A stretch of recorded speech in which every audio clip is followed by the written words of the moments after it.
सब जाग रहे तू सोता रह, किस्मत को थामे रोता रह। सब जाग रहे तू सोता रह, किस्मत को थामे रोता रह। जो दूर थमाना मिला नहीं, जो दूर थमाना मिला नहीं, जो पास भी है वो खोता रह। सब जाग रहे तू सोता रह, किस्मत को थामे रोता रह। लहरों पे मोती चमक रहे, लहरों पे मोती चमक रहे, झोंके भी तुझ तक सिमट रहे। ना तूफान कोई आने वाला, सब तह तक गोते लगा रहे। लहरें तेरी कदमों में है, तू नाव पकड़ बस रोता रह। सब जाग रहे तू सोता रह, किस्मत को थामे रोता रह। धूप अभी सिरहाने हैं, मौसम भी जाने पहचाने हैं। धूप अभी सिरहाने हैं, मौसम भी जाने पहचाने हैं। रात अभी तो घंटों है, बस कुछ पल दूर ठिकाने हैं। इतनी दूरी तय कर आया, इतनी दूरी तय कर आया, बस 2 पग चलने में रोता रह। सब जाग रहे तू सोता रह, किस्मत को थामे रोता रह। माना कि मुश्किल भारी थी, माना कि मुश्किल भारी थी, पर तुझमें क्या लाचारी थी। माना कि मुश्किल भारी थी, पर तुझमें क्या लाचारी थी। ये हार नहीं बाहर की है, अंदर से हिम्मत हारी है। माना कि मुश्किल भारी थी, पर तुझमें क्या लाचारी थी। ये हार नहीं बाहर की है, अंदर से हिम्मत हारी है। उठ रहे सब यहां गिर गिर कर, उठ रहे सब यहां गिर गिर कर। ना उठ तू यूं ही लेता रह, सब जाग रहे तू सोता रह, किस्मत को थामे रोता रह।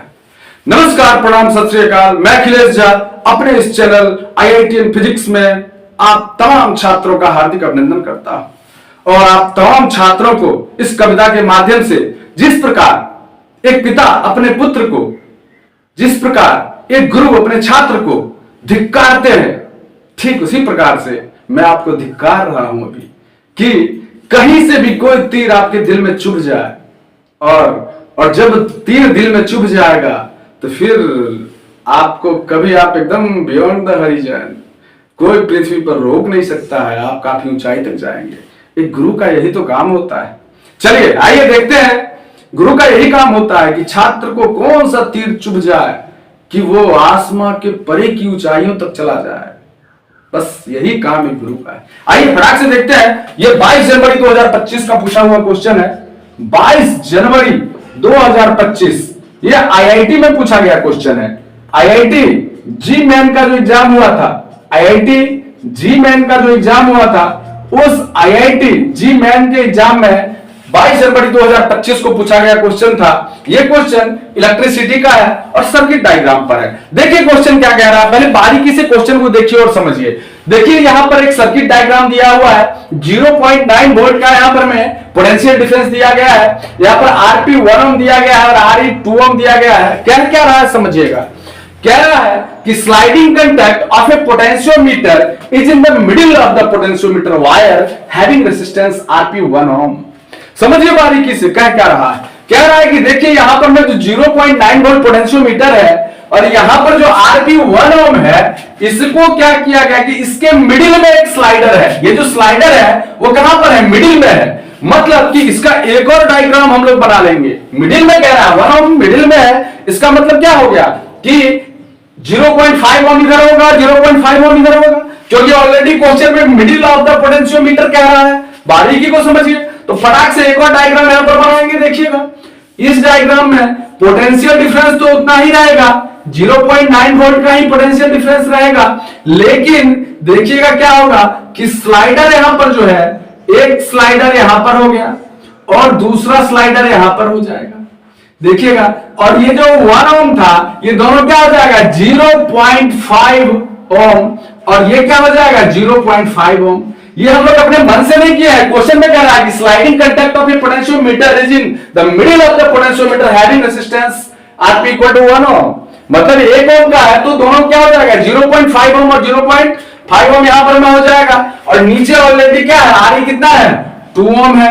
चलिए कोई डाउट नहीं, यहां पर RE कितना है 2 ओम का है। तो देखिए ये 2 ओम हो गया, देखिएगा ये कितना हो गया 2 ओम हो गया। देखिएगा, समझिएगा, तो देखिएगा कि यहां पर क्या हो गया कि हम लोग जैसे ही यहां पर एक सर्किट डायग्राम दिया गया था और जैसे ही यहां पर मैं इंस्ट्रक्शन में दिया कि sliding conduct of a potentiometer is in the middle of the potentiometer wire having resistance of R equal to 1 ohm, हम लोग क्या कर दिए कि मिडिल में था, मतलब कि यहां पर में हम लोग क्या कर दिए कि 0.5 ओम का और 0.5 ओम का दो स्लाइडर हो गया और यहां पर 2 ओम है। अब देखिएगा, अब बारीकी से इस चीज को समझिएगा और यहां ध्यान दीजिएगा। अभी ये 0.5 ओम और ये 2 ओम, ये दोनों एक दूसरे से कैसे हैं, किस चीज में कनेक्टेड है, पैरेलल में कनेक्टेड है, और फिर ये दोनों इससे सीरीज में कनेक्टेड हो जाएंगे। तो जब ये दोनों एक दूसरे से पैरेलल में कनेक्टेड है तो पहले आगे क्वेश्चन, यहां तक तो समझ में आ गया कि sliding conduct of a potentiometer is in the middle of the potentiometer wire having resistance Rp equal to 1 ohm. हम लोग देख लिए कि मिडिल में था, यहां पर 1 ओम था, तो हम लोग क्या कर दिए 0.5 ओम और 0.5 ओम दोनों में बराबर क्या कर दिए, इसको दोनों को बराबर कर दिए, अलग अलग कर दिए। अब क्या रहा है कि an external resistance of R equal to 2 ohm, यहां पर मैं देखिएगा कि ये जो 2 ओम है ये एक्सटर्नल रेजिस्टेंस ऑलरेडी यहां पर दिया हुआ है क्वेश्चन में भी, external resistance R equal to 2 ohm था, ठीक है ना। तो यहां पर ये क्या था, R था 2 ओम, यहां पर external resistance 2 ohm is conduct via the sliding conduct, कहता है कि वो जो है कनेक्टेड किस चीज से है, स्लाइडिंग कंडक्ट से कनेक्टेड है। तो अब इसमें यहां पर मैं क्या पूछ रहा है कि sliding conductor potentiometer is in the middle of the potentiometer wire having resistance इतना एन एक्सटर्नल रेजिस्टर, तो अब यहां पर मैं करंट पूछ रहा है, ठीक है। तो अब देखिएगा कि सबसे पहले जैसे ही हम लोग यहां पर मैं दे दिए तो क्या निकालेंगे, रेजिस्टेंस इन पैरेलल निकालेंगे। तो देखिएगा resistance in parallel, resistance in parallel अगर दो हो तो हम लोग पढ़े हैं R1 इंटू R2 बट्टे R1 प्लस R2 होता है, क्या होता है R1 इंटू R2, ये क्लास 10 में भी आप पढ़े होंगे। R1 इंटू, ये IIT में तो पूछ दिया है लेकिन ये क्लास 10 में आप पढ़े होंगे। अगर आप फाउंडेशन की तैयारी क्लास 10 में किए होंगे तो क्लास 10 का क्वेश्चन है, ये IIT का तो है ही नहीं, लेकिन चलिए कोई बात नहीं है, देखते हैं इसको थोड़ा सा नीचे करते हैं। ये भले IIT में पूछ दिया हो लेकिन ये क्लास 10 का क्वेश्चन है। तो देखिए रेजिस्टेंस इन पैरेलल क्या हो गया, R1 इंटू R2 बट्टे R1 प्लस R2 हो गया। अब देखिएगा पैरेलल में क्या है 0.5 इंटू 2, R1 ये हो गया, R2 ये हो गया, नहीं हो गया, तो यहां पर क्या होगा 0.5 इंटू 2 और बट्टे 0.5 प्लस 2, मतलब कि 0.5 प्लस 2 हो जाएगा, मतलब 1 बाय क्या हो गया 2.5 हो गया, दिख रहा होगा आपको। तो हम लोग इसको क्या लिख सकते हैं, इक्वल टू 10/25 लिख सकते हैं क्या, बिल्कुल लिख सकते हैं 10/25, यहां पर हम लोग लिख दिए इसको 10/25। अब हम लोग क्या करते हैं, इक्विवेलेंट रेजिस्टेंस फाइंड आउट कर लेते हैं, क्या फाइंड आउट कर लेते हैं, इक्विवेलेंट रेजिस्टेंस। तो इक्विवेलेंट रेजिस्टेंस क्या हो जाएगा, देखिएगा अब चूंकि इक्विवेलेंट रेजिस्टेंस में क्या निकालना होगा, जितना रेजिस्टेंस है सबको ऐड करना पड़ेगा। तो रेजिस्टेंस इन पैरेलल और प्लस यहां पर ये रेजिस्टेंस इन पैरेलल हो गया और ये रेजिस्टेंस हो गया, मतलब कि इक्विवेलेंट रेजिस्टेंस हो जाएगा, क्या हो जाएगा 0.5 ओम और प्लस रेजिस्टेंस इन पैरेलल। तो 0.5 और प्लस रेजिस्टेंस इन पैरेलल क्या निकला है 10/25, कोई डाउट है क्या, 10/25 बाय इक्वल टू क्या हो जाएगा 5/10 प्लस 10/25, ठीक है। अब यहां पर 10/25 हो गया देखिएगा यहां पर इक्वल टू करते हैं, अच्छा क्या करते हैं 10 और 25 का एलसीएम ले लीजिए, तो क्या हो जाएगा 50 हो जाएगा, यहां पर 50 हो जाएगा, तो 10 × 50 मतलब 25 और प्लस कितना हो गया 25 दूनी 50 मतलब 10 दूनी 20 इक्वल तो क्या हो जाएगा 45/50 हो जाएगा।